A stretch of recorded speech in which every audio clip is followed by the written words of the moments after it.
दोस्तों, पूजा पाठ के साथ दीपक जलाना भी बहुत ज़्यादा ज़रूरी है। आज हम आपको बताएंगे कि दीपक जलाने के कितने ज़्यादा फायदे होते हैं और किस प्रकार आपको दीपक जलाना चाहिए, कौन सी दिशा में जलाना चाहिए, जिससे आप अपने जीवन में तरक्की प्राप्त कर सकें और अपने जीवन में सभी बाधाओं को ख़त्म कर सकें।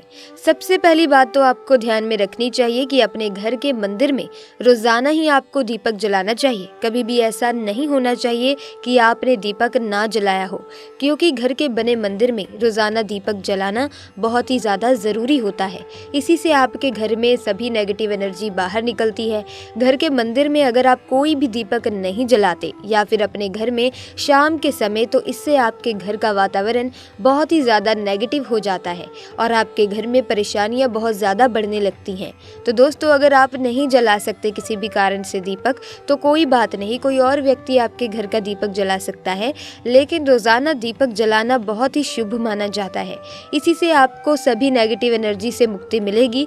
वो नेगेटिव एनर्जी घर में दीपक जलाने से बाहर चली जाएगी। तो दोस्तों, आपको शाम को दीपक अवश्य जलाना चाहिए। दरअसल दोस्तों, शाम का समय कुछ ऐसा होता है, इस समय नकारात्मक ऊर्जा बहुत ही ज्यादा प्रबल होती है और आपके घर में प्रवेश कर जाती हैं। ऐसे में अगर आप घर में या घर के बने मंदिर में दीपक नहीं जलाते, तो नेगेटिव ऊर्जा आपको बहुत ही ज़्यादा परेशान करने लगती है, आपके सभी काम बिगाड़ने लगती है। जिस समय सूरज डूब जाता है उसी समय ये नेगेटिव एनर्जी बहुत ज़्यादा प्रबल होती है। उसी समय आपको मुंह हाथ पैर धो करके दीपक अवश्य जलाना चाहिए।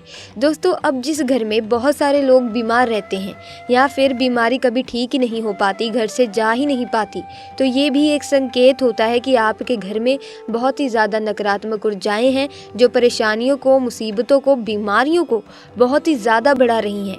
इन सभी चीज़ों को ख़त्म करने के लिए आपको अपने घर में जब सूरज ढल जाता है, तो आपको उस समय घी का दीपक या फिर सरसों के तेल का या फिर तिल के तेल का दीपक पूर्व दिशा में जलाना है। लेकिन रोज़ाना इन चीज़ों को करना बहुत ज़रूरी है, तभी आपको इसके लाभ मिल पाते हैं। ऐसे में अगर आपके घर में धन से जुड़ी कोई समस्या है, नौकरी व्यवसाय से जुड़ी कोई समस्या है, तो आपको अपने घर के उत्तर दिशा में रोजाना ही घी का दीपक जलाना चाहिए। इसे एक भी दिन आप मिस ना करें। अगर आप रोजाना उत्तर दिशा में घी का दीपक जलाते हैं, तो इससे आपको धन से जुड़ी समस्याएं नहीं होती, वो खत्म हो जाती हैं। जिन लोगों को नौकरी नहीं मिलती, उन्हें नौकरी मिलने लग जाती है। और अगर वही व्यक्ति जिसको परेशानी है और वहीं हर रोज दीपक जलाए, तो इससे मिलने वाले फायदे और भी ज्यादा प्रबल हो जाते हैं। जब भी आप घर के मंदिर में दीपक जला रहे हैं, तो आपको बत्तियों का भी विशेष ध्यान रखना है। दोस्तों, जब आप घी का दीपक जलाएं तो फूल बत्ती और तेल का दीपक जलाएं तो खड़ी हुई लंबी बत्तियों का इस्तेमाल करें।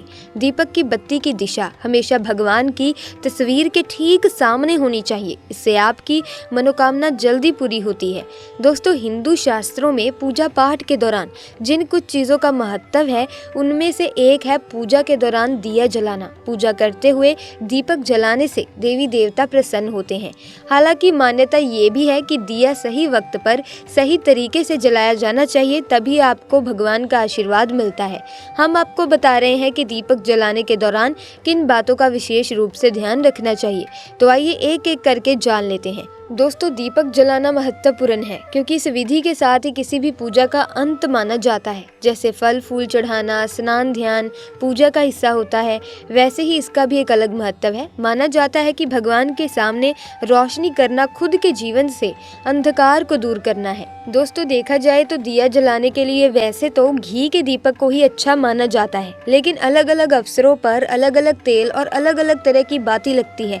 जैसे शनिवार को घी के बजाय सरसों तेल से दीपक जलाना चाहिए। दोस्तों, हमेशा कोशिश करें कि दो बातियों को आपस में गूंद कर ही दिया लगाया जाए। एक बाती वाला दिया तभी शुभ माना जाता है जब वो फूल बाती हो, यानी बीच में हो। दो बातियों वाला दीपक पूजा को संपूर्ण करता है। जो दीपक आप जलाने जा रहे हो, वो कभी भी खंडित यानी कि टूटा फूटा नहीं होना चाहिए। खंडित दिया जलाने से दिया ना जलाना बेहतर है। इससे पूजा का सारा पुण्य चला जाता है। दिया जलाएं तो उसमें अच्छी तरह से घी या तेल डाल दें।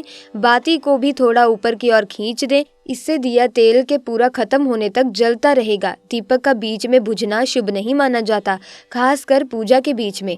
बुझ चुके दिए की बाती को मिट्टी में फेंके, बजाय कहीं इधर उधर डालने के। कचरे में बाती फेंकना सारे शुभ प्रभावों को खत्म कर देता है।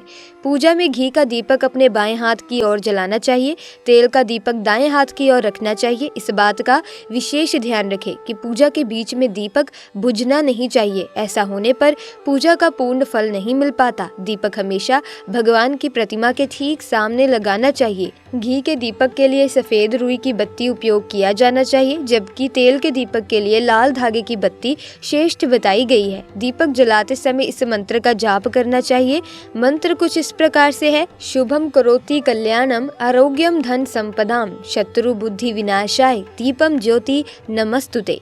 इस मंत्र का सरल अर्थ ये है कि शुभ और कल्याण करने वाली, आरोग्य और धन संपदा देने वाली, शत्रु बुद्धि का विनाश करने वाली दीपक की ज्योति को नमस्कार है। शास्त्रों की मान्यता है कि मंत्र जाप के साथ दीपक जलाने से घर परिवार में सुख समृद्धि बनी रहती है। दोस्तों, वास्तु दोष दूर हो जाते हैं। इसी के साथ घर के पूजा घर में हम पूजा करते हैं, पूजा पाठ करते हैं और पूजा पाठ के माध्यम से कुछ चीजें देखने और मनाने आदि का प्रयत्न करते हैं ताकि हमें उस पूजा का फल प्राप्त हो जाए। दोस्तों, अगर हम अपने घर के पूजा घर में इन मूर्तियों के साथ अन्य मूर्तियां भी रखते हैं तो निश्चित तौर पर हमारी किस्मत बदल जाती है और देखते ही देखते हमारे जीवन के अंदर की सारी कंगाली समाप्त होने लगती है। दोस्तों, बात करते हैं उन मूर्तियों के बारे में भी कि आखिर कौन सी दो मूर्तियां एक साथ में आपको रखनी चाहिए ताकि उसका सच्चा सुख आपको प्राप्त हो सके। और सबसे पहले अगर हम किसी मूर्ति की बात करें तो दोस्तों, अगर आप श्री कृष्ण के भक्त हैं और बाल गोपाल की मूर्ति रखते हैं तब आपको भगवान श्री कृष्ण के साथ माता रानी राधा जी की मूर्ति भी रखनी चाहिए। दोस्तों, यहाँ भगवान कृष्ण की अगर आप तस्वीर घर में रखते हैं तो उसके साथ राधा जी की तस्वीर भी संयुक्त जोड़े के रूप में आपको लेकर आनी चाहिए। दोस्तों, ये प्रेम और एकता की एक अनोखी मिसाल है कि जिस घर में इन दोनों की तस्वीर होती है तो समझ लीजिए उस घर के अंदर किसी भी प्रकार का ग्रह क्लेश नहीं होता है। दोस्तों, पति पत्नी और परिवार जनों के बीच परस्पर प्रेम बना रहता है और घर में धन धान्य अपने आप ही वृद्धि करता है। इसीलिए ये जरूरी माना गया है, अगर आप भी इन मूर्तियों को रखते हैं तो निश्चित तौर पर आपके जीवन में अपने आप ही फायदा प्राप्त होता जाएगा। दोस्तों, कई लोग अपने घर में माता लक्ष्मी की पूजा करते हैं तो सोचते हैं कि भगवान विष्णु की भी पूजा करें या ना करें।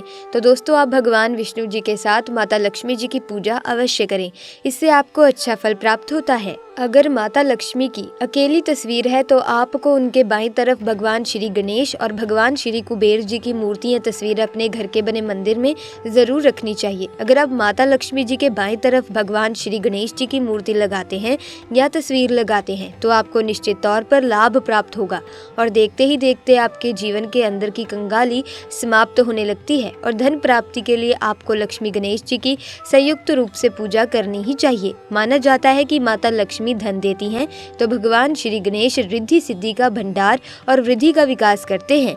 इसी वजह से इनकी पूजा बहुत जरूरी मानी गई है। दोस्तों, ऐसे में कई लोग पूछते हैं कि अपने घर में हनुमान जी की तस्वीर या मूर्ति रखें या ना रखें, या उनकी पूजा करें या ना करें। दोस्तों, आपको निश्चित तौर पर हनुमान जी की अन्य देवी देवताओं के साथ में आप मूर्ति या तस्वीर रख सकते हैं। किसी प्रकार की कोई दो राय नहीं है कि आपके ऊपर हनुमान जी क्रोधित हो जाएंगे। दोस्तों, इसके अलावा प्रभु श्री राम की तस्वीर भी अपने घर के पूजा घर में रखें।